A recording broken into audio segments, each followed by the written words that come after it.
Y dicho esto, vamos a ir a nuestro estudio de hoy. Y vamos a seguir con Primera de Juan, capítulo 4. Y hoy vamos a trabajar unos 6 versículos. Los versículos 13 al 18. Y lo que vamos a estar trabajando es, le he puesto este título, aunque parece al principio que no tendrá mucho que ver, pero yo sé por qué lo enfoco a ese título, y es el siguiente: ¿te preocupa el juicio final? ¿Te preocupa el juicio final? Primera de Juan, capítulo 4, versículos 13 al 18. Pero antes de la lectura, solo aprovechar para decirle a la gente, porque eso también me llena de alegría como pastor y como iglesia. Hoy tenemos visita de Perpiñán, de Francia. Ha venido una familia que está ahí sentada. Han aprovechado que los niños tenían días de fiesta y han venido hasta Hospitalet para el culto. Así que si alguno dice, ay, yo vengo de súper lejos, conduzco 1 hora, han ganado. Han ganado ellos, han venido de más lejos. Venir un jueves al culto desde Perpiñán, eso gana, hermanos. Así que estarán solo hoy porque luego vuelven, porque los niños ya tendrán colegio, así que luego los saludan. Hablan español, así que tranquilos que nos están entendiendo. Vienen de Francia, pero nos entienden. Y luego vino Pablo, que también lo he conocido, ha venido, nos ha hablado nos ha dicho con mucha alegría que no somos conscientes del impacto que tiene la iglesia en esa zona del mundo. Él viene desde Argentina, también sigue los mensajes, los estudios, y ha venido a pasar un mes y conocer la iglesia desde Argentina. Así que estamos felices por las visitas que llegan. Y últimamente, ahora como viene periodo vacacional, el Señor casi cada semana está trayendo gente. Este fin de semana tuvimos de Los Ángeles, y bueno, es muy bonito ver lo que el Señor está haciendo. ¿De acuerdo? Vamos entonces ahora sí, Primera de Juan, capítulo 4, versículos 13 al 18, dice así la palabra del Señor. En esto sabemos que permanecemos en Él y Él en nosotros, en que nos ha dado de su Espíritu.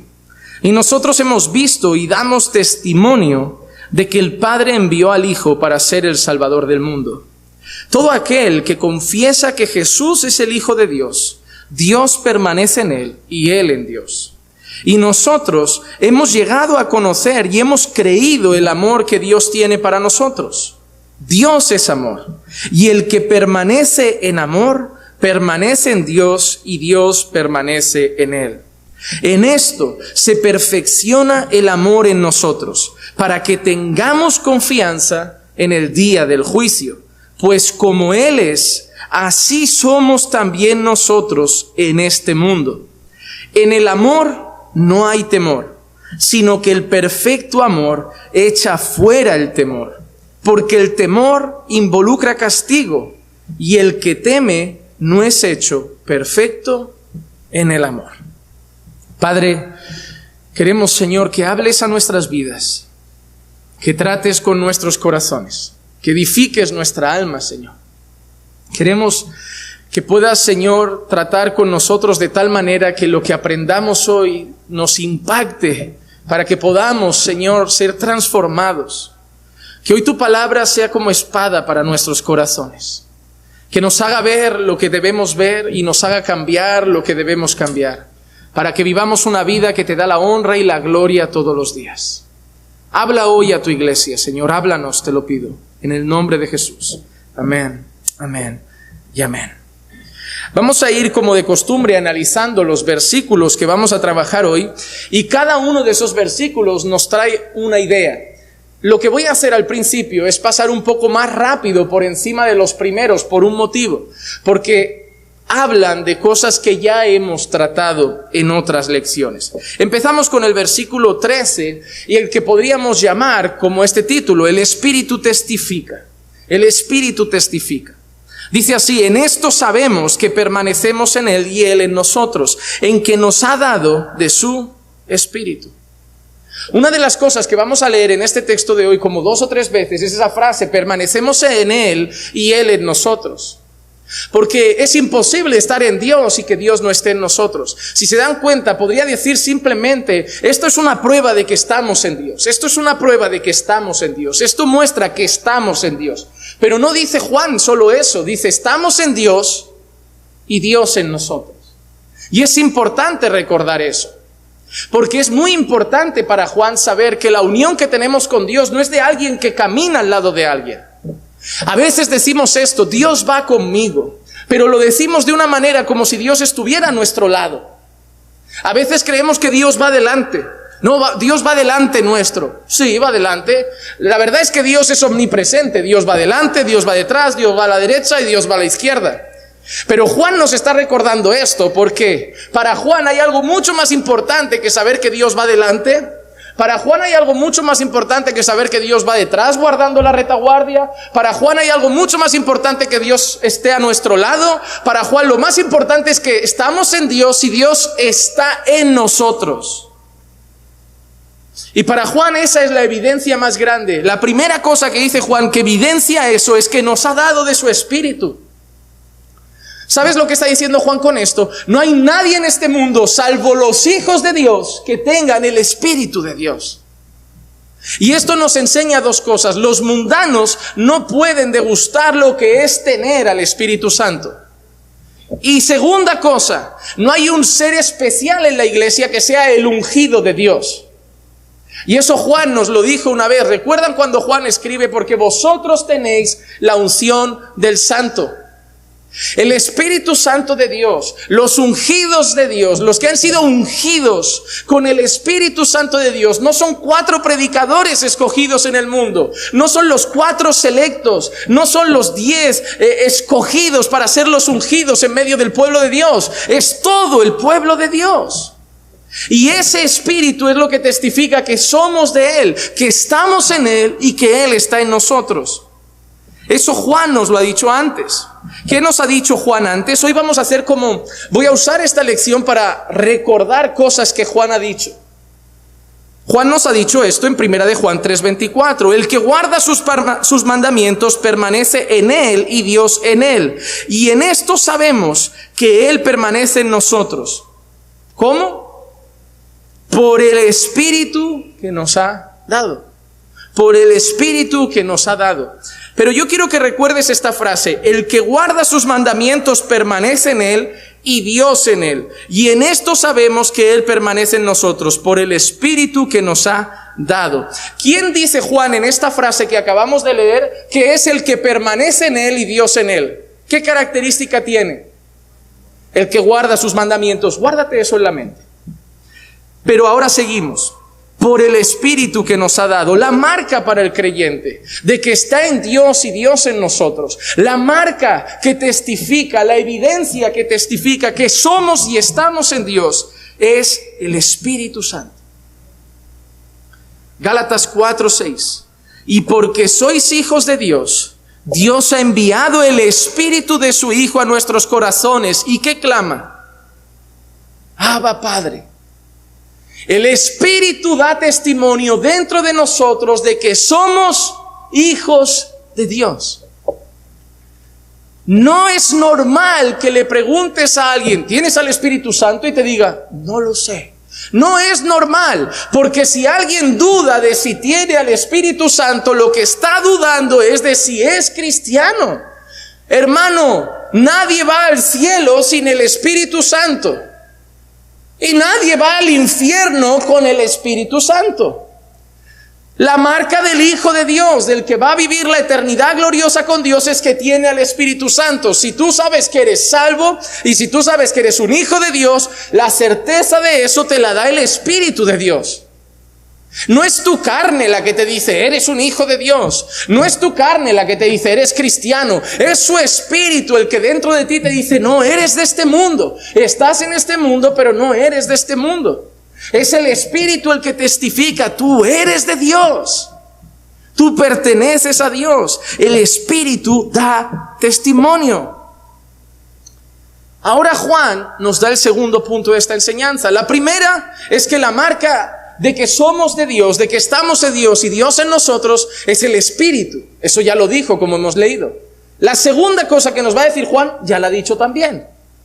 Versículos 14 y 15 nos anuncia que el Hijo de Dios, el Hijo es el Salvador. Y nosotros hemos visto y damos testimonio de que el Padre envió al Hijo para ser el Salvador del mundo. Repite esas palabras que Juan ya había dicho. ¿Recuerdas a Juan hablando lo que hemos visto, lo que hemos oído? lo que hemos palpado sobre el Verbo, sobre el Hijo, sobre Cristo, de eso hablamos. ¿Sabes qué es interesante? Que los apóstoles modernos, supuestos apóstoles modernos, no hablan ni de lo que han visto, ni de lo que han oído de Jesús. Que todos los supuestos apóstoles y profetas modernos te traen nuevas revelaciones. Ellos dicen que vienen de Jesús, pero la pregunta es, ¿cómo se la ha dado Jesús? Una cosa, lo que Jesús enseñaba a uno de sus apóstoles, se lo comunicaba a los 12.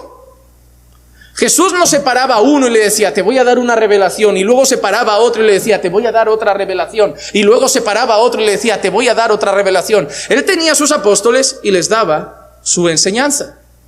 ¿Cómo puede ser que entonces los supuestos apóstoles modernos, cada uno tiene una revelación de Dios? No tiene ningún sentido. Pero Juan no llega a traernos una revelación nueva.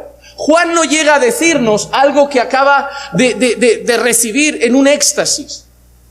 Juan está hablando de Jesús. Y Juan está diciendo de Jesús lo que ha visto y lo que ha oído. Es como cuando leemos el Evangelio de Lucas. O sobre todo, el libro de Hechos. ¿Por qué creemos en el libro de Hechos? El libro de Hechos, ¿quién lo escribe? Porque si cualquier persona se levanta a decir, y vino lenguas como fuego, y hablaron de otros idiomas, tú dirías, no sé yo. Pero el libro de Hechos tiene peso, porque es la verificación de los testigos. El libro de Hechos no es alguien que ha recibido una revelación y nos ha contado una historia. Son las pruebas, testimonios de gente que ha visto y ha palpado lo sucedido, y Lucas, como buen científico, porque era el médico del grupo, Lucas, como buen investigador, ha cogido información, ha investigado, ha hablado con testigos y ha dejado esa historia inspirado por el Espíritu Santo. Hermano, no vayas detrás de cualquiera que te diga, Dios me ha mostrado, Dios me ha revelado, pero cree en la palabra de Dios, porque Juan lo que dice es lo que ha visto y lo que ha palpado y lo que ha oído. Juan ha estado con Jesús. Juan no tiene ganas de contar sus nuevas historias. Juan solo quiere contarnos lo que Jesús le contó a él. Juan solo quiere decirnos lo que ha visto. ¿Y sabes cuál es tu trabajo como creyente? No es ir a una reunión de hermanos y decir un sueño que has tenido. No es ir a una reunión de hermanos y decir una revelación que has tenido. ¿Sabéis cuál es nuestro trabajo como creyentes? Hacer lo mismo que Juan. Lo que Juan ha dicho y lo que hemos oído de Juan en la palabra, eso contamos. Hermano, no tenemos que improvisar, simplemente tenemos que seguir diciendo lo que dijeron ellos. El mensaje no tiene que cambiar, el anuncio no tiene que mejorar. La predicación no tiene que innovar. Lo que Jesús le dijo a ellos y ellos vieron y oyeron es lo que nos dijeron a nosotros. Y es lo que nosotros debemos seguir diciendo. Me da miedo cuando voy a una iglesia y el pastor empieza diciendo, hoy traigo palabra fresca. Yo, fresca, está bien. Si está en invierno, está bien. Pero cuando alguien te dice, te traigo palabra fresca, a mí me da mal rollo. La palabra de Dios es la misma ayer, hoy y siempre. Mire, tú no tienes que ser la fuente del mensaje, tú tienes que ser una cañería. Yo sé que no nos gusta porque la cañería es feo. La fuente es lo que deslumbra, ¿verdad? La fuente es lo bonito. Tú vas a la Plaza España y ves esa fuente echando agua de colores, la música que le ponen. La fuente, ¿qué va a ver la gente a Plaza España? La fuente. ¿Alguien va a ver las tuberías de debajo? Nadie. La gente va a ver la fuente. Cuando la gente te escucha a ti, no quiere ver la tubería. Quiere la fuente. La fuente es el mensaje de Dios. Tú eres solo una tubería que lo lleva. Tú no tienes que brillar, tú no tienes que destacar. La tubería no tiene que pasar por delante de la fuente y decirle a la gente, pero yo esta tubería trae otra cosa más chula, más moderna, más guapa. No, tú eres una tubería, tú solo lleva lo que sale de la fuente. La gente solo quiere que tú seas un tubo. Pero tenemos complejo de fuente. Queremos destacar. Queremos salir del púlpito y que la gente nos diga, wow, nadie más ha visto eso en la Biblia. ¿Cómo puedes haber sabido que si sumas esto y esto da 38 y entonces Cristo viene en el 2027? Nadie más lo ha visto. Pues ¿no es raro eso? Cuando viene alguien y te dice algo que nadie más ha visto en más de 2000 años de iglesia, ¿no te resulta extraño? Un pastor que tristemente cayó tenía una frase muy interesante. Si es bíblico, no es nuevo. Si es nuevo, no es bíblico. Juan no está trayendo nada nuevo. Juan está trayendo lo que hemos visto, lo que hemos oído y damos testimonio de ello. ¿Y de qué da testimonio Juan? De que el Padre envió al Hijo para ser el Salvador del mundo. No para ser un profeta solamente. No para ser nuestro sumo sacerdote, que lo es. No para ser un profeta perfecto, que lo es. No para ser un creyente perfecto, que lo es. No para ser un hombre perfecto, que lo es. Lo trajo para ser el Salvador. Juan podía decir muchas cosas de Jesús y todas lo es, pero la que Juan está destacando es que es el Salvador del mundo. Y en el versículo 15 Juan dice, todo aquel que confiesa que Jesús es el Hijo de Dios, Dios permanece en él y él en Dios. 1, y ahora vamos a unir cabos. En esto sabemos que permanecemos en Dios y Dios en nosotros, por el Espíritu que nos ha dado. Ahora Juan dice, y ahora os digo lo que hemos visto, lo que hemos oído, y testificamos lo que el Padre nos ha enseñado, que el Hijo es el Salvador del mundo. Y el que crea que Jesús es el Hijo de Dios, Dios permanece en él y él en Dios. ¿Sabes lo que está diciendo Juan?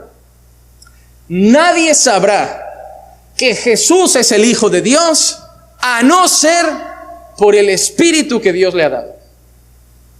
¿Quién dicen los hombres que soy? Unos dicen que un profeta, otros dicen que este resucitado. Ya, pero ¿quién decís vosotros que sois? ¿Quién decís vosotros que soy yo? Y ahí se levanta Pedro y dice, tú eres el Cristo, el Hijo del Dios viviente. ¿Qué le responde Jesús? Bien lo has dicho, pero no te lo ha revelado carne ni sangre, sino mi Padre que está en los cielos. Nadie puede saber quién es Jesús si Dios no se lo revela por su Santo Espíritu.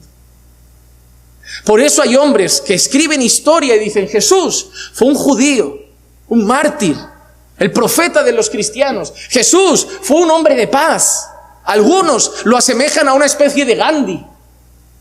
Pero para nosotros no fue un hombre bueno solamente, no fue un hombre perfecto solamente, no fue un profeta solamente. Para nosotros es el Cristo, el Hijo del Dios viviente, el que vino a salvar a los pecadores. ¿Y cómo hemos podido llegar a esa conclusión? Que otros no llegan. ¿Tenemos más información que ellos? ¿Hemos leído algún libro mejor que ellos? ¿Hemos leído la Biblia al revés o de una manera que ha sonado más creíble? ¿Por qué ellos, leyendo lo mismo, escuchando lo mismo, viendo lo mismo, no creen lo mismo? Porque no viene de la carne esa fe, sino del Espíritu de Dios, que nos ha convencido que Jesús es el Cristo. Da gracias a Dios, porque todo lo que sabes de Él, no lo sabes porque seas más listo que otros. Por eso, por favor, os pido en el amor del Señor, una cosa que pasa en esta iglesia, y eso es fruto de nuestra inmadurez, es cómo se deslumbran algunos cada vez que llega un pastor de cualquier lado.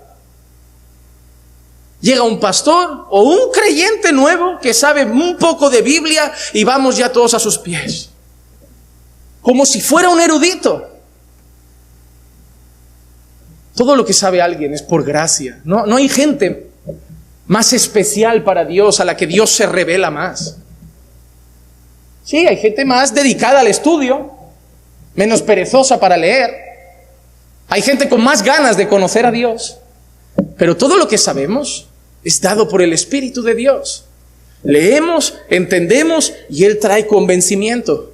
¿Sabes qué te quiero decir? Que todos esos pastores que admiras, y está bien, porque algunos tienen un don, muchas veces no admiramos a la persona, admiramos el don que Dios le ha dado. Entonces realmente no admiramos a la persona, admiramos a Dios que da los dones. Por ejemplo, yo cuando veo a Paul Washer, todo el mundo sabe, a mí Paul Washer me encanta, en Brasil hay un pastor que se llama Paulo Jr., me encanta, me levanta del asiento, pero yo no admiro al hombre, yo miro al Dios que usa al hombre. Porque tenemos tendencia a fabricar ídolos.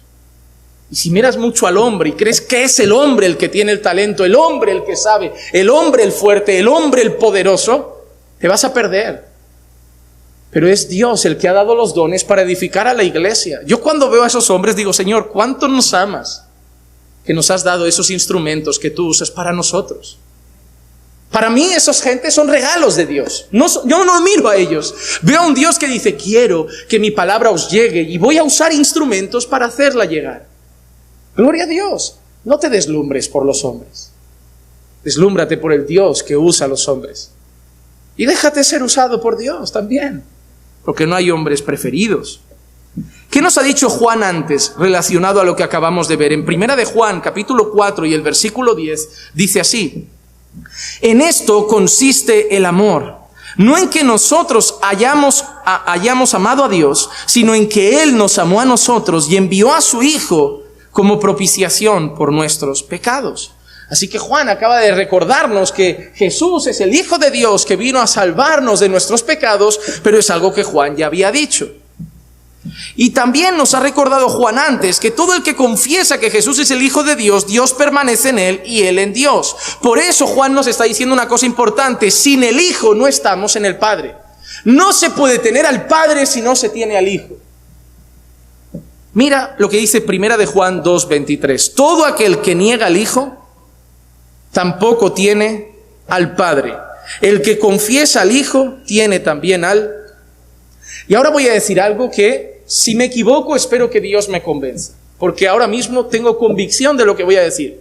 Pero como veo a tanta gente que piensa diferente, le pido a Dios que lo pueda decir con temor suficiente para que si un día me equivoco, Dios me convenza. Quien niega al Hijo, niega al Padre. Pero no es quien niega al Hijo como no existió. Eso no es lo que quiere decir. No es lo que quiere decir.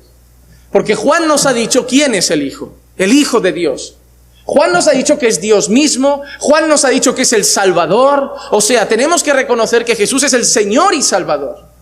Quien niega eso, no tiene al Padre. Por eso estoy convencido que los testigos de Jehová no tienen a Dios. Porque sí que reconocen a Jesús. Pero la pregunta es, ¿lo reconocen como Juan lo presenta? No, ellos no tienen al Hijo, ellos tienen a alguien. Ellos creen que es un verbo, ellos creen que es un Dios con D minúscula. Pero nunca oirás a un testigo de Jehová decir, Jesús es el Señor. Y por eso estoy convencido que no tienen al Padre. Por eso estoy convencido que los adventistas no tienen al Padre. Porque su comprensión de Jesús no es como Dios mismo encarnado. Para ellos Jesús no es Emmanuel, Dios con nosotros. Para ellos Jesús es algo, pero no es el Jesús que presenta Juan. Y por eso estoy convencido que los adventistas no tienen al Padre. Ejemplo más claro que voy a dar. Los fariseos vieron a Jesús. Creyeron que Jesús existía. Claro, lo han oído, lo han visto. Para algunos Jesús era un buen maestro. Alguien se acercó una vez y le dijo, tú vienes de Dios, porque nadie vendría de Dios, nadie que no venga de Dios hace lo que tú haces. Reconocían que era un maestro, reconocían que era un rabino. Pero la pregunta es la siguiente: los fariseos reconocieron que era el Señor. Y cuando Jesús está ante ellos, que saben que Jesús existe, que pueden decir algunas cosas de Jesús, pero no aceptan que es el Mesías y no aceptan que es el Señor, Jesús los llama de esta manera: vosotros sois de vuestro padre el diablo. Y el gran error de muchos es pensar que los hijos del diablo eran solo los fariseos. Jesús no está diciendo, todos los fariseos son hijos del diablo. ¿Por qué Jesús dice, vosotros sois de vuestro padre el diablo? Jesús lo explica.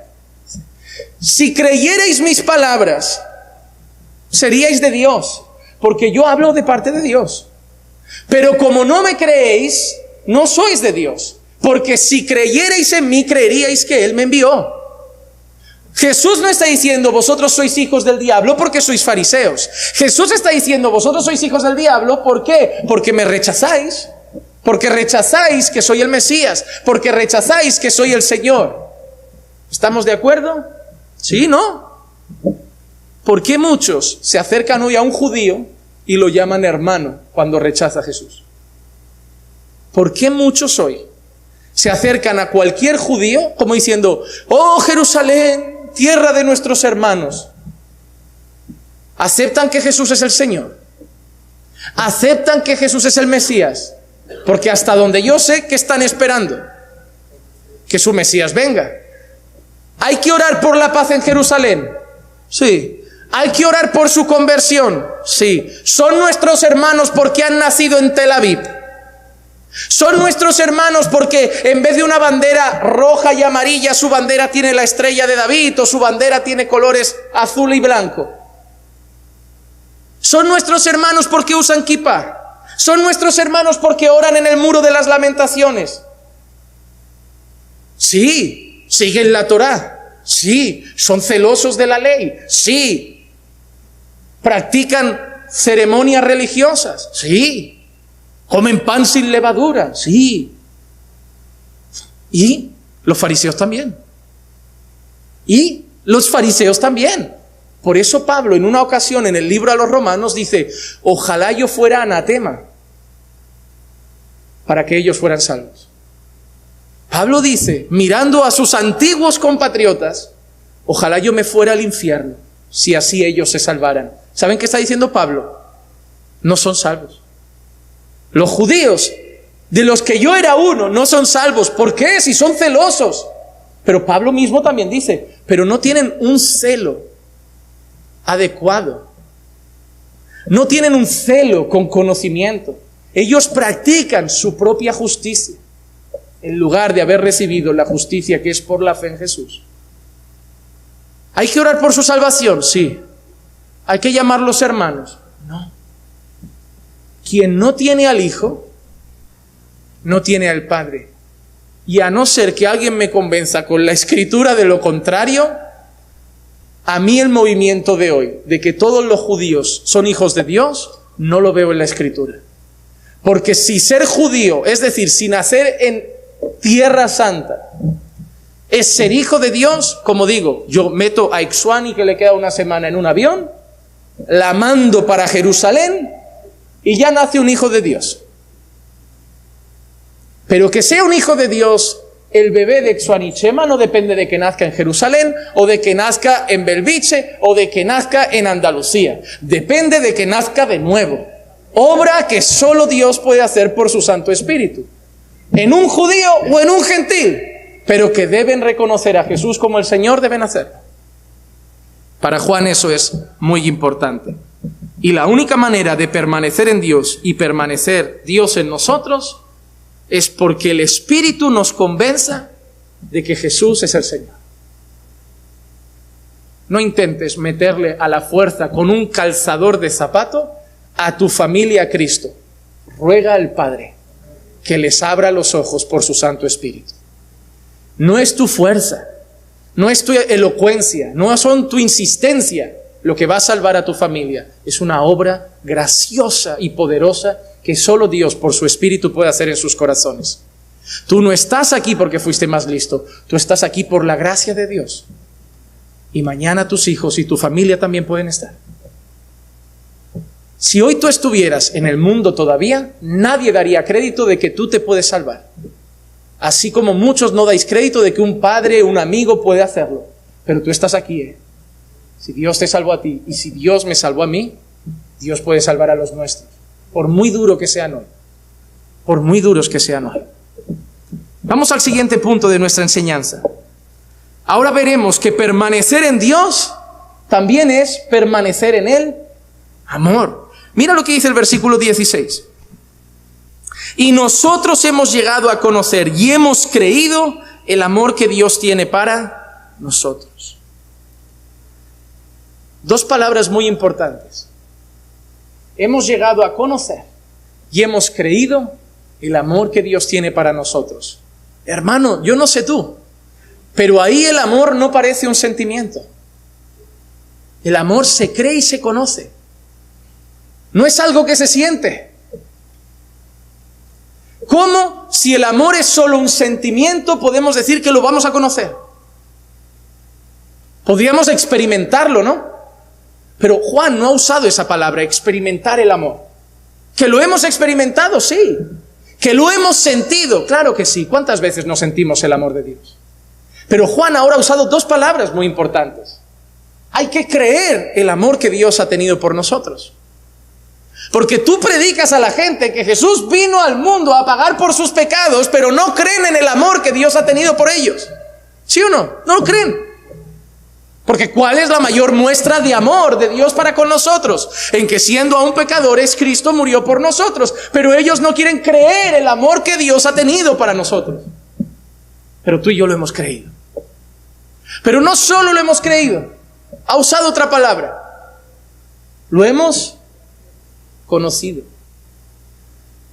¿Y por qué Juan no ha usado la palabra experimentar? Porque la palabra conocer en este texto es lo más cercano a la palabra experimentar. La palabra conocer en la Biblia no es como nosotros usualmente en la calle la usamos. ¿Por qué? Para nosotros conocer es algo puramente intelectual. Oye, ¿tú conoces algo de derecho civil? Algo sé. Oye, ¿tú conoces algo de, no sé, ingeniería, matemáticas? Sí, para nosotros conocer es saber, es tener un conocimiento intelectual de una cosa. Pero en la Biblia la palabra conocer es mucho más profunda. Por eso encontramos a veces frases como, y fulano conoció a fulanita y engendraron a... ¿Cómo? Esa relación ha ido muy rápida. Se han conocido ya a un niño. ¿Y si conocer no significa lo que pensamos? Cuidado, porque la palabra conocer en la Biblia refleja un conocimiento experimental. Es tener una experiencia de relación con alguien. Cuando la Biblia dice conocer a Dios, no significa algo intelectual. ¿Recuerdan el libro de Oseas? Mi pueblo se pierde por falta de... Pero yo soy uno, y cuando yo preparaba Oseas ya pedí perdón a Dios. Lo bueno de ser alguien que va estudiando poco a poco es que vas pidiendo perdón por las cosas que has hecho mal. Porque yo siempre he usado ese texto así. Cuando yo veía gente haciendo el tonto por la iglesia y cosas desordenadas, el versículo que usaba es, todo es esto, el pueblo perece por falta de conocimiento. ¿Lo puedo aplicar así? Sí, pero en el contexto no significaba eso. ¿Por qué? Ya lo aprendimos. Ellos conocían la ley de Dios, conocían sus mandamientos, entonces tenían conocimiento intelectual de Dios. Sí, pero le habían dado. Oseas no dice mi pueblo se pierde porque no sabe quién soy. Oseas no dice mi pueblo se pierde porque no conocen mis mandamientos. Los conocen, pero no hacen caso. Saben quién soy, pero me dan la espalda. Oseas usa esa palabra de esta manera: mi pueblo se pierde porque no camina conmigo, porque no se relaciona conmigo. Y Juan nos está diciendo esa palabra ahora. Nosotros no solo hemos creído el amor, hemos conocido el amor. Caminamos con el amor de Dios. ¿Cómo caminamos con el amor de Dios? Porque caminamos con Cristo. Y Cristo es el amor de Dios. Nosotros no solo lo hemos creído, nosotros hemos tenido una relación con el amor de Dios. Hemos experimentado personalmente el amor de Dios. ¿Por qué? Porque Él está en nosotros y nosotros en Él. Porque hemos sido sellados con su Espíritu. Porque ya no vivimos nosotros, ahora Cristo vive en nosotros. Hemos conocido el amor de Dios. Dios no solo puso a su Hijo allí en una cruz y se lo llevó, nos lo ha dado para que nosotros estemos en Él y Él en nosotros. Pero recuerdan que antes ha dicho, el que guarda mis mandamientos, Este es el que permanece en Dios y Dios en él. Ahora no es solo el que guarda sus mandamientos. Mira qué dice. Dios es amor, y el que permanece en amor, permanece en Dios y Dios. Qué repetitivo Juan, ¿eh? Yo digo que todos los Juanes tenemos algo parecido. Somos pesados, cansinos, siempre con lo mismo. Este pastor Juan Manuel, que si pecado por aquí, que si esto por allá. ¿Por qué repetimos tanto? ¿Por qué? Es martes hablamos con José Miguel y algunos hermanos mientras cenábamos y decíamos, oye, ¿cómo es la experiencia de predicar primera de Juan? Es casi predicar todo el día lo mismo, ¿no? Juan parece que se repite, ¿no? Parece que Juan dice, que alguien le dijo a Juan, Juan, tienes que hacer 5 capítulos. Pues yo me voy repitiendo hasta llegar a 5. Es como cuando a mí alguna editora me pide, Juan Manuel, por favor, que sean 20 páginas. Yo a las 5 he acabado, digo, voy a poner los números en letras, voy a hacer estas cosas así. Pero Juan no ha perdido el tiempo. Juan no está cumpliendo una tarea que tiene que llegar a 5 capítulos. ¿Por qué Juan no ha dicho solo una vez y Dios permanece en él y él en nosotros? ¿Por qué lo ha dicho una? ¿Llevamos 3 veces en cuántos versículos? ¿En 4? Podía haberlo dicho una, ya lo hemos entendido, Juan. Juan es judío. Para un judío no hay negrita, no hay signos de exclamación. Si un judío quiere que algo se te quede grabado en el corazón, te lo va a decir 100 veces. ¿Tú sabes que el judío no solo lee la ley, que el judío la repite constantemente? Repite los mandamientos constantemente, porque para ellos son lo más importante. Y por eso tienen que repetir constantemente, oye Israel, Jehová tu Dios, uno es. Y tienen que repetirlo y lo repiten casi como un mantra, que no es un mantra, pero para ellos la repetición es recordarle al corazón lo que nunca debe olvidar. Y Juan quiere, a través de los versículos de hoy, recordar a nuestro corazón que Dios está ahí en ti y que tú estás en Dios. ¿Por qué es tan importante? Porque cuando salimos a la calle, si esto no lo olvidamos, vivimos de otra manera. Pero cuando vivimos de cierta manera es porque olvidamos lo que no debíamos olvidar. No lo que sabemos, porque lo sabemos, pero lo olvidamos. Por eso el Evangelio no es el mensaje que necesitan los pecadores que no conocen a Jesús. El Evangelio sigue siendo el mensaje que necesitamos todos los hijos de Dios. Yo necesito recordar que Jesús me ama. Yo necesito recordar que Dios envió a un Salvador no por mis sueños, por mis pecados. Y yo necesito recordar que me ha dado su Espíritu y que está dentro de mí. Y cuando vaya a poner la tele, que Juan ha dicho que Dios permanece aquí y yo en él. Vamos a ver si elijo mejor el programa. Juan no quiere que hoy olvides eso. Y no solo hoy, ningún día de tu vida. Pero Juan nos ha dicho otra cosa sumamente importante. Que así como la marca de quien está en Dios y Dios en él es guardar los mandamientos, también es el amor. Porque a veces escuchas iglesias que solo hablan de mandamiento, mandamiento, mandamiento. Y ves iglesias que hablan de hay que amar, hay que amar, hay que amar. ¿Tú sabes de lo que debe hablar la iglesia? De mandamientos y de amor. Porque nuestro deber no es predicar lo que nos parece mejor. Es todo el consejo de Dios. Y Juan está diciéndole a los que solo guardan mandamientos llenos de odio que no están en Dios. Porque por mucho mandamiento que guardes, si en ti hay odio, tú no eres de Dios. Pero Juan también le está diciendo a aquellos que son flower power, los hippies cristianos de solo amor, que si no guardan los mandamientos, entonces, ¿hay que amar o hay que obedecer? Las dos. Las dos. Qué manía de separar cosas que Dios pone juntas. Es como cuando a Spurgeon le preguntaron, a ver Spurgeon, ya respóndenos esta pregunta tan importante.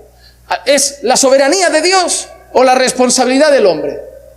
Porque habían predicadores que solo decían, el hombre es responsable de su salvación. Y habían predicadores que decían, el hombre no tiene responsabilidad ninguna en su vida, todo depende de la soberanía de Dios.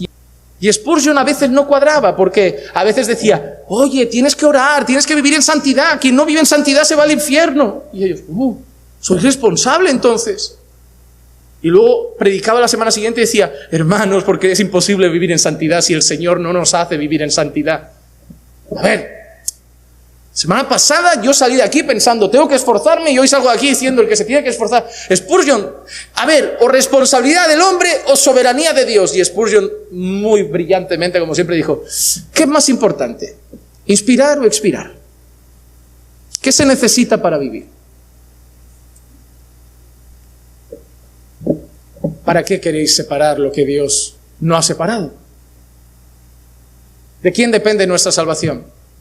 De Dios, no nosotros.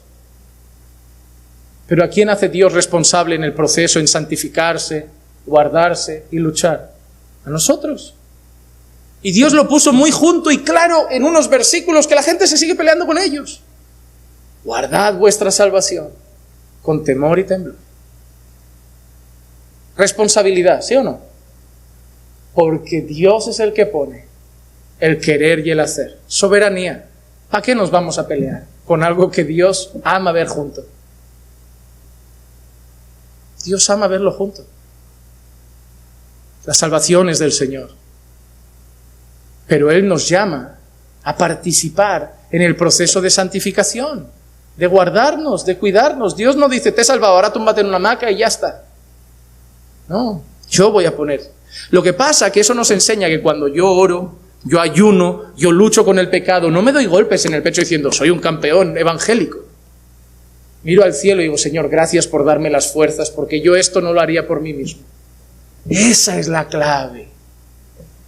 Tú te esfuerzas y después de esforzarte, le das a Él las gracias por el esfuerzo que tú has hecho, porque sabes que ese esfuerzo que tú has hecho, solo lo has hecho porque Dios ha puesto en ti el esforzarte. Y gloria a Dios por eso. Amor y mandamientos, las dos cosas.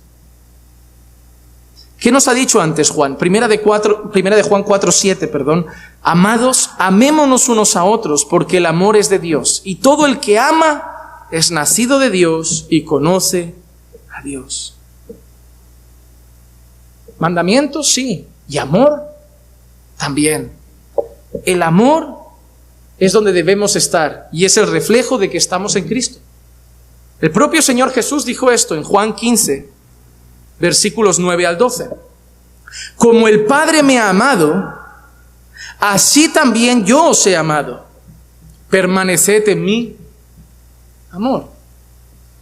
El Padre ha amado al Hijo, el Hijo ha amado a los discípulos y tienen una tarea que hacer. ¿Permanecer dónde? En el amor de Cristo. Mira cómo sigue Jesús. Si guardáis mis mandamientos, permanecéis ¿dónde? En mi amor. ¿Cuál es la prueba de que Jesús te ama y estás en el amor de Dios? Que guardas los mandamientos. Amor y obediencia. No hay nadie en quien Dios haya derramado su amor y practique el pecado. Nadie. En la Biblia no hay nadie así. El creyente peca, pero no practica el pecado. Si guardáis mis mandamientos, permaneceréis en mi amor. Así como yo he guardado los mandamientos de mi Padre y permanezco en su amor. Mira el ejemplo que nos ha dado Jesús. Es el ejemplo que daba siempre, el ejemplo de sí mismo. Qué maravilloso podía ser llegar a ese punto de poder, en vez de apuntar a otro lado, decirle a la gente, imítame a mí. Jesús era un ejemplo. Y Jesús les ha dicho lo mismo, les ha dicho, ¿sabéis por qué yo sé que estoy en el amor del Padre? Porque yo obedezco al Padre. ¿Y sabéis cómo yo sé que vosotros estaréis en mi amor? Porque vosotros me vais a obedecer a mí. Porque nadie ama y vive traicionando.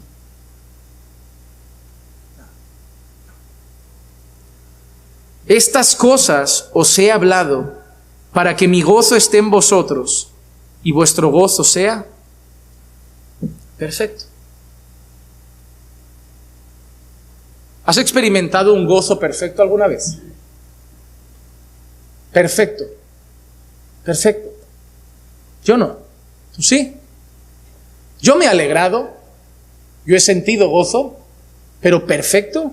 ¿Estar en un gozo perfecto? No. En esas palabras Jesús no está diciendo un gozo perfecto literalmente como nosotros quizá lo estamos leyendo. Podríamos cambiar esa palabra perfecto por perfeccionado. ¿Sabes lo que está diciendo Jesús?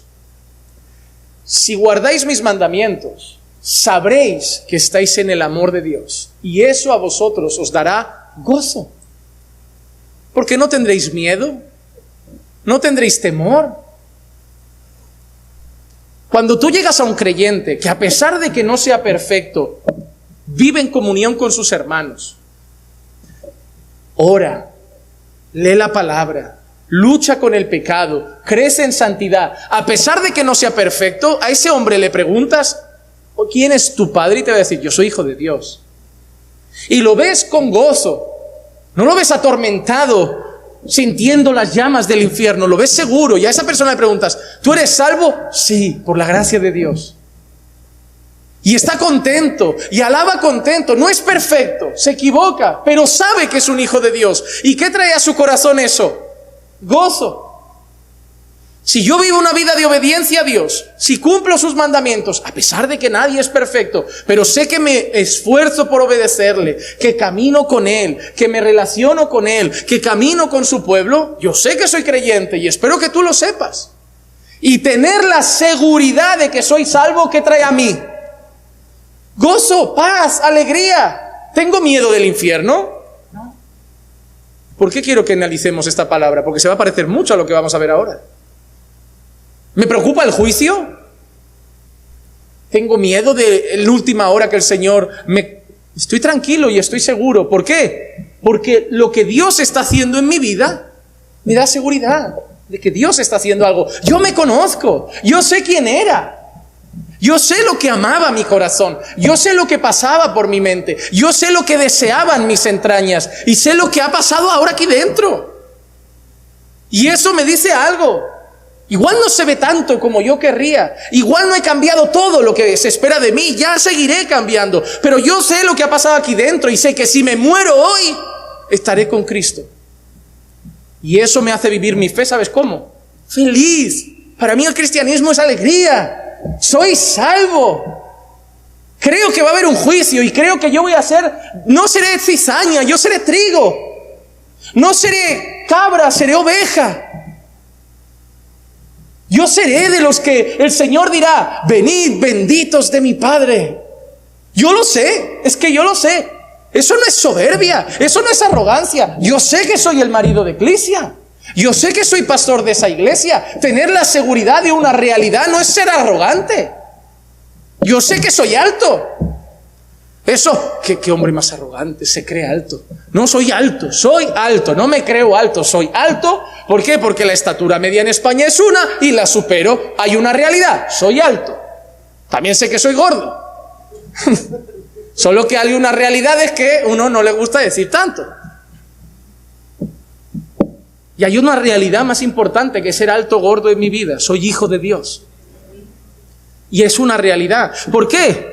Por todo lo que la Biblia dice de los hijos de Dios. ¿Perfecto? No. ¿Hay cosas todavía que cambiar? Sí. Pero según lo que dice de un hijo de Dios, lo soy. Y me hace vivir una fe con gozo. Si yo salgo de aquí y me atropella un coche, no va a ser el día más triste de mi vida.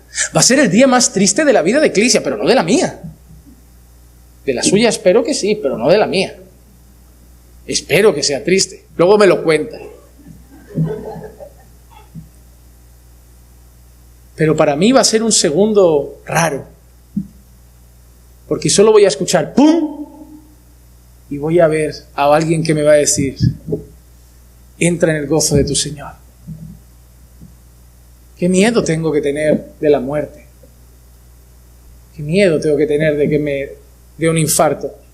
Si yo solo le digo al Señor que cuando me lleve, solo que no sufra, ni ahogarme, ni quemado, ni rápido, solo le pido rápido, porque yo sé dónde me voy. Solo espero que los últimos minutos de aquí no sean de agonía, pero yo sé dónde me voy. Es que yo soy malo para los dolores. Pero yo sé dónde me voy. Por eso me pongo triste también cuando veo a mis padres. Porque también sé dónde se van. Porque para nosotros hay gozo.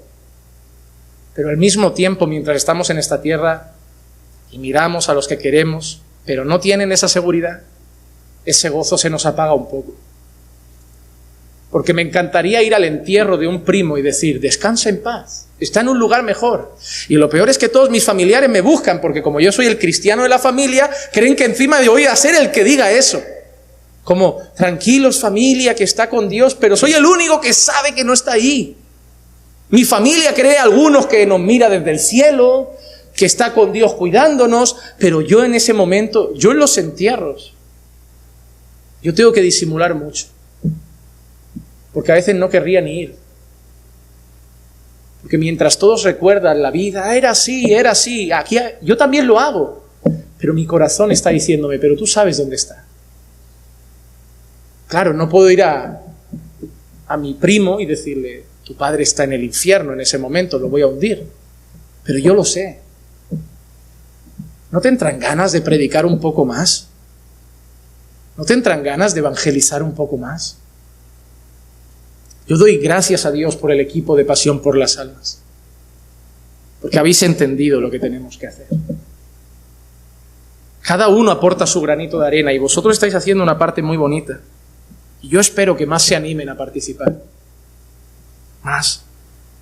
Porque nosotros tenemos gozo, pero también tenemos tristeza. Cuando estemos en el cielo ya no habrá tristeza, pero en esta tierra sí, porque sabemos una realidad. Con Cristo, vida. Sin Cristo, muerte. Y el 12 dice, este es mi mandamiento, que os améis los unos a los otros, así como yo os he amado. Para Jesús el amor no es un sentimiento. Para Jesús el amor es un mandamiento. Pero yo no siento amar a mis enemigos. Es que yo no te he pedido que lo sientas, yo te he pedido que lo hagas.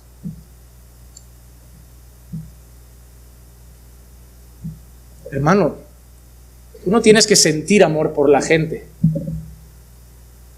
Por alguna no lo vas a sentir nunca. Por alguna va a costar mucho sentir amor. Pero tienes que amarlos. Es distinto. Cuando estés en el matrimonio y se te acaben las mariposas y digas, ya no siento, recuerda que no se trata de sentir, se trata de hacer. Cuando yo conocí a Clisia era una pasión deslumbrante. Sigue habiendo pasión, obviamente. Pero ya no somos novios. Y algunos matrimonios se empeñan en decir, tenemos que volver a ser novios. Está bien, pero es que no sois novios. Está bien tener un poco de alegría, de salir una escapadita romántica los dos, pero ¿sabéis qué? Después de esa escapadita de fin de semana vais a pasar otro año en casa. Va a ser una escapadita, pero vais a ser novios 2 días. Pero ¿sabéis qué vais a hacer el lunes otra vez? Marido y mujer, con niños, colegio, médico, merienda, cenas, 70 lavadoras. Eso es lo que sois. Eso es lo que sois. Ya pasó la época. Ya pasó la época del cortejo. A lo mejor de vez en cuando, una vez cada cierto tiempo, tienes un detalle, enciendes un poquito la pasión y 2 días después vuelves a poner 70 lavadoras, llevar a los niños al cole, los niños gritan, los niños fiebre, los niños... Pero el mundo nos quiere hacer ver romántico el matrimonio como si cada día tuviera que ser una peli romántica de Hollywood. Y es la realidad que la vida tiene etapas. Nos estábamos conociendo, nos conocimos un poco más, fuimos novios, nos prometimos, nos casamos y uno enviudará. A no ser que como pase, ojalá, como la gran película del diario de Noé, nos muramos juntos.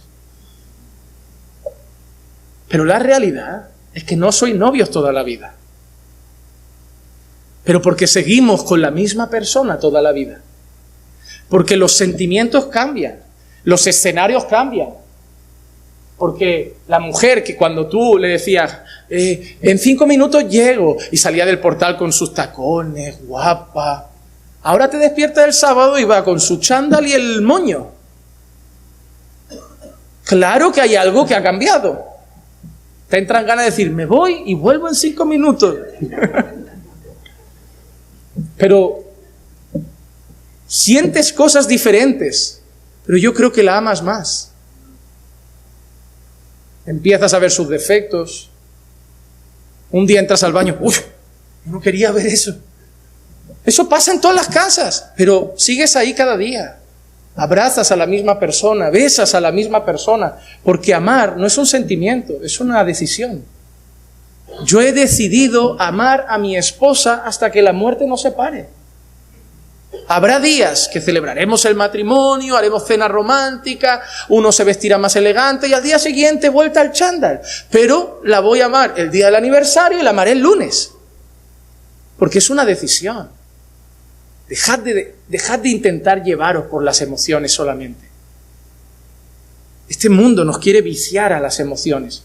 Por eso la gente bebe más, se droga más, sale más. Ahora un trío, ahora una orgía, porque quieren sentir cosas, quieren adrenalina. No, hermano, víciate al Señor. Porque como te vicies a los sentimientos, vas a empezar a buscar cosas que no son de Dios. El matrimonio no tiene monotonía. El matrimonio tiene, ¿sabes qué tiene? Seguridad. Tranquilidad. A mí no me gusta la monotonía. A mí me encanta saber quién va a estar el lunes ahí en la cama. No quiero un parque de atracciones en casa. Quiero una familia, un matrimonio. No quiero un parque de atracciones. Está bien pasarlo bien y si te quieres tirar en paracaídas, tú verás. Yo no estoy diciendo que sea pecado. Pero si te mata, no culpes al diablo. Ay, pastor, fue un accidente. Un accidente es ir en coche al trabajo y que un loco te embista o salirte de la carretera. Pero tirarte en paracaídas y que no se abra no es un accidente. Es que ¿para qué te tiras desde 200.000 metros de altura? Había una mínima posibilidad de matarse. Si tú te vas a nadar a Hawái, pues hay una posibilidad de que te coma un tiburón blanco. Nada en Gerona. Estamos viciados porque nos han hecho engancharnos a las emociones. Ya no siento lo mismo por esta iglesia. Me voy. Ya no siento lo mismo por mi pastor. Me voy. No, tú tienes que decidir amar a tu iglesia, decidir amar a tu pastor, decidir amar a tus hermanos. Van a haber momentos cuando llegan, ¡oh, qué alegría, gente nueva! Ya lleváis aquí 3 meses, uno más, ya déjame abrazar a otros. Pero hay gente que se vicia al sentimiento de la bienvenida. Ay, ya no soy el centro, ya no siento que me quieren, ya no siento. El amor es una decisión. El amor no es solo un sentimiento, se siente muchas veces sí. Pero es una decisión, hay que decidir amar a los enemigos, a la iglesia, a la esposa, a los amigos, a los hijos, al jefe, a los políticos. Porque para Jesús el amor no es un sentimiento, es un mandamiento. Y para nosotros también. Para nosotros también. Versículo 17, ya estamos llegando a la recta final.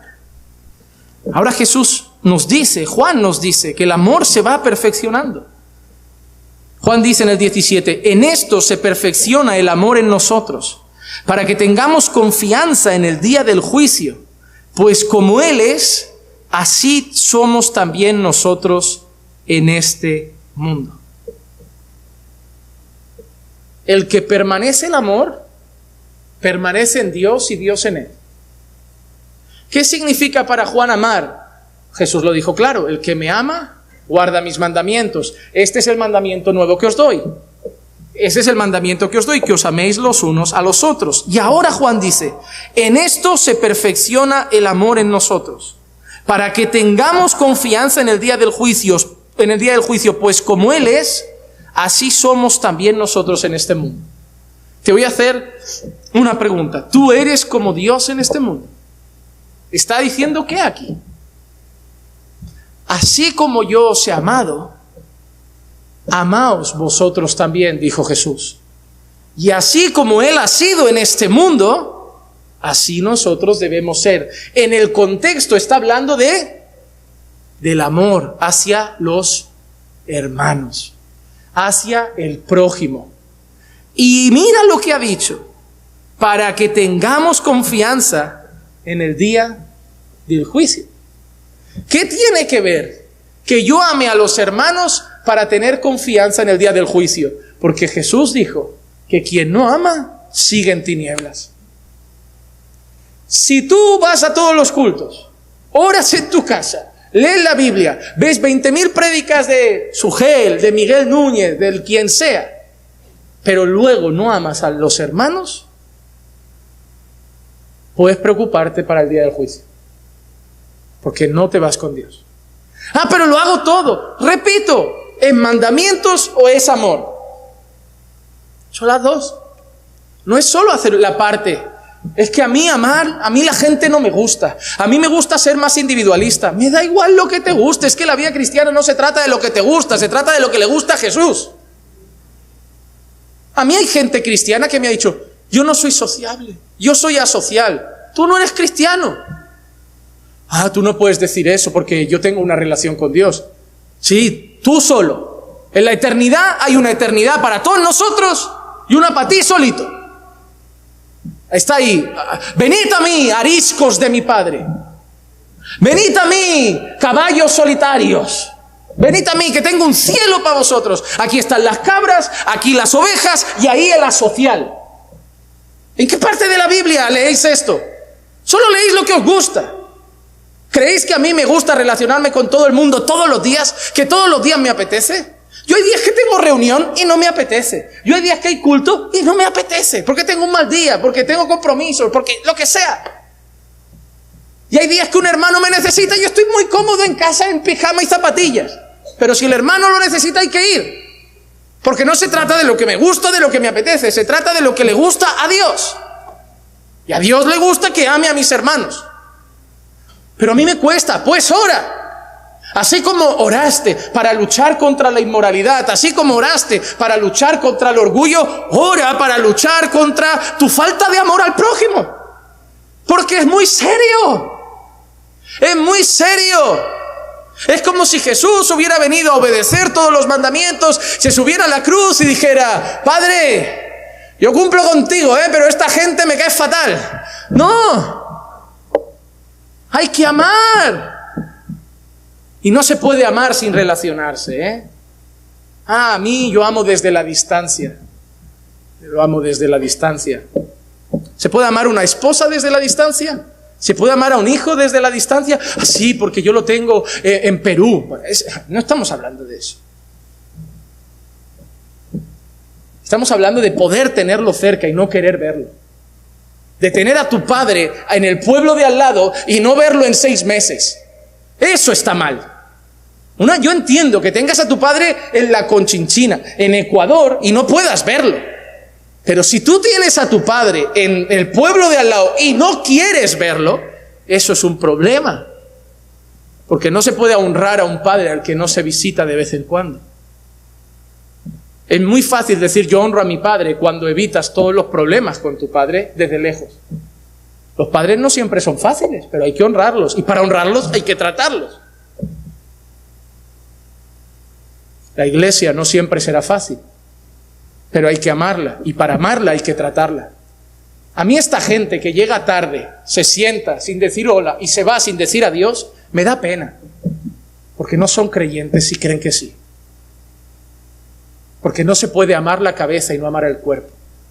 No se puede amar al novio y no amar a la novia. Y que nadie me venga a decir, yo lo amo, pero a mí... No, hermano. Jesús no nos amó desde lejos. Jesús caminó con nosotros. Y nosotros debemos caminar con los hermanos. Y qué interesante que eso nos da confianza en el día del juicio. Guardo los mandamientos. No soy perfecto, pero me esfuerzo. Crezco en santidad por la gracia de Dios. Tengo mi relación íntima con el Señor. Y además, amo a mis hermanos. ¿Qué me da eso? Confianza para el día del juicio. Estoy tranquilo. Estoy tranquilo. No soy perfecto, pero estoy tranquilo. ¿Qué nos ha dicho Juan antes? En cuanto a la justicia había dicho, en 1 de Juan 2, 28 y 29. Y ahora, hijos, permaneced en Él, para que cuando se manifieste tengamos confianza y no nos apartemos de Él avergonzados en su venida. Si sabéis que Él es justo, sabéis también que todo el que hace justicia es... Eso lo había dicho Juan. La marca de alguien que ha nacido de Dios es que hace justicia. En cuanto a la pureza, mira que ha dicho Juan en 1 de Juan 3, 2 y 3. Amados, ahora somos hijos de Dios y aún no se ha manifestado lo que habremos de ser, pero sabemos que cuando Él se manifieste seremos semejantes a Él porque le veremos como Él es. Y todo el que tiene esta esperanza puesta en Él se purifica así como Él es puro. ¿Por qué leo estos versículos? Si somos de Él y es justo, nosotros hacemos justicia. Si somos de Él y es puro, nosotros los purificamos. Si seguimos a Cristo y Él obedeció los mandamientos, nosotros los obedecemos. Y lo que nos ha dicho hoy Juan, si Él es amor, nosotros amamos. Y en eso tenemos confianza. ¿En qué? En que lo que Él es se ve cada vez más en nosotros. Y eso nos está dando una confianza, que somos suyos. Y no hay que temer el día del juicio. Perfectos no, pero cada día se ve más a Cristo en nosotros. Hermano, eso es lo que pasa. Dios trae a Adán a la tierra. Adán y Eva están aquí y pecan. Y la imagen de Dios es distorsionada en el hombre. El Dios de amor ya no está. Ahora uno mata a su hermano. El justo ya no está. El hombre peca. El amor ya no está. El hombre odia. La obediencia ya no está. El hombre se rebela contra Dios. Había hecho a imagen y semejanza perfecta al hombre, pero el pecado lo rompió todo. Pero ahora estamos en Dios y Dios en nosotros. ¿Y qué está pasando? Que lo que se rompió en Génesis 3 se está arreglando.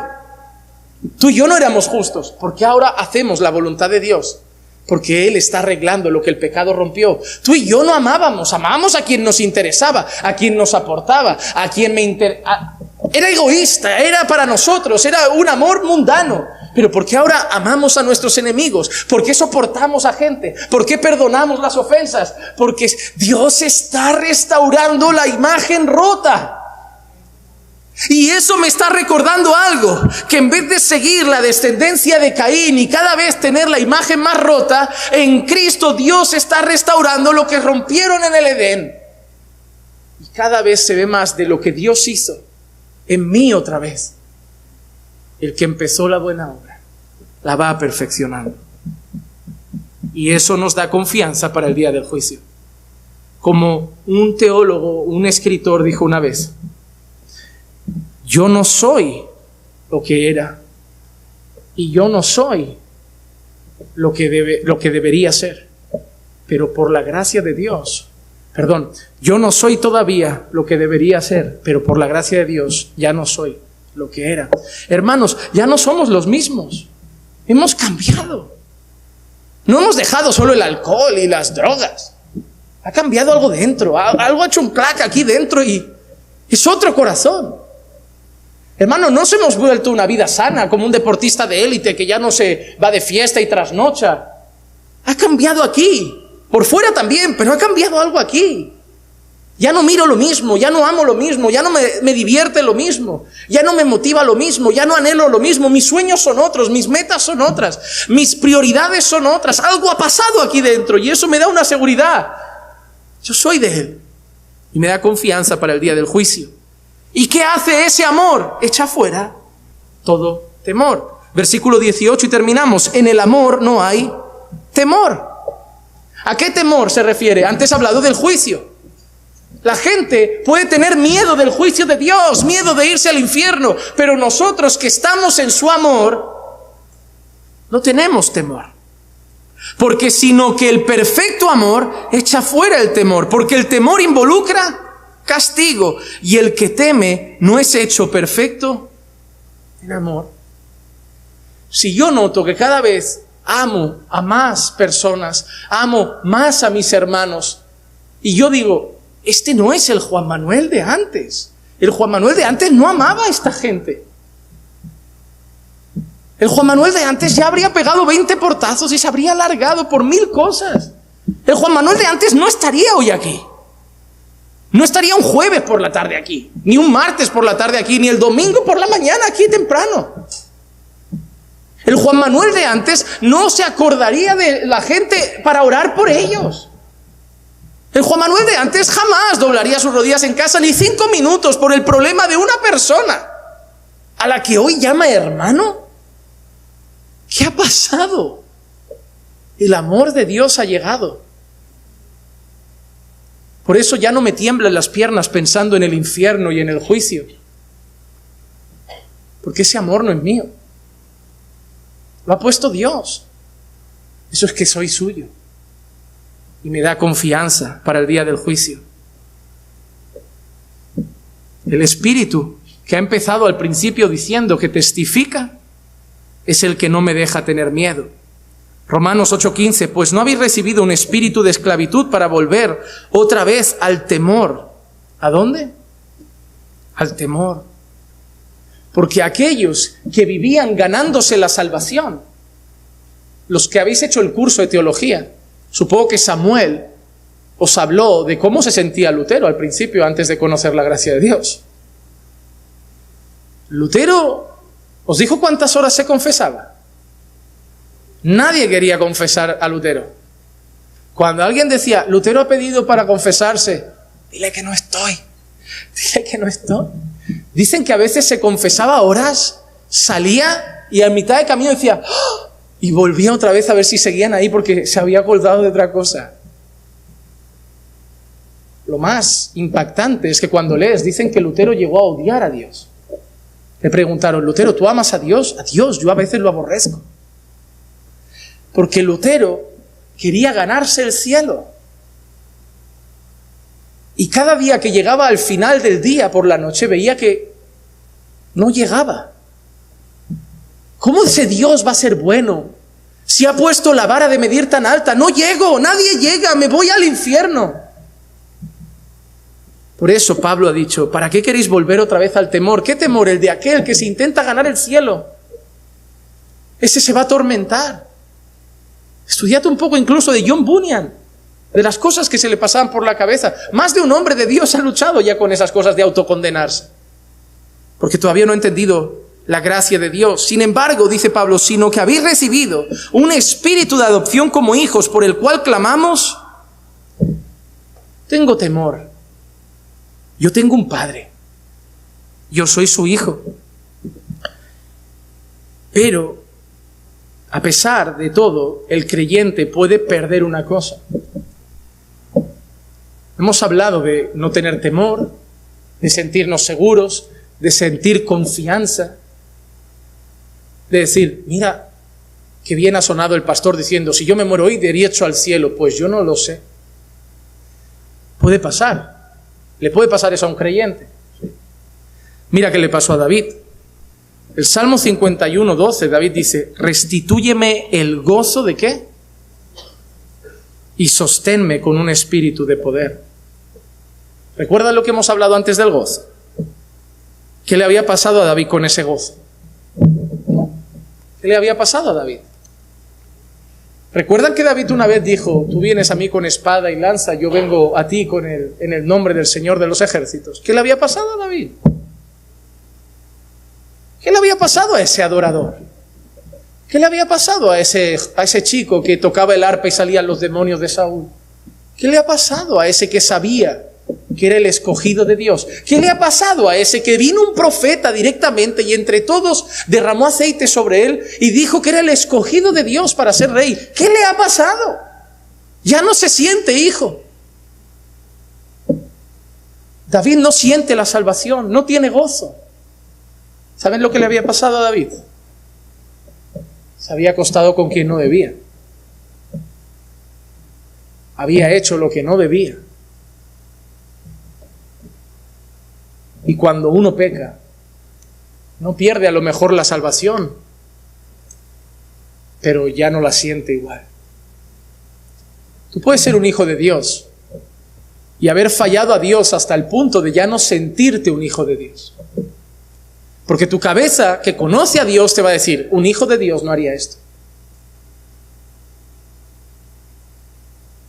Pero recuerda en esta noche que puedes haber perdido el gozo de la salvación, pero tienes a un Dios que perdona.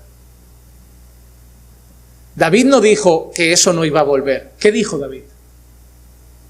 Restitúyeme el gozo. Y yo quiero decirte algo para terminar en el nombre del Señor. El gozo que se perdió puede volver. Y lo que aleja el pecado, que es el gozo, lo acerca el arrepentimiento. Así como has perdido el gozo por lo que le has hecho a Dios, si te arrepientes y abandonas tu pecado, hallarás misericordia. Y Dios te restituirá el gozo.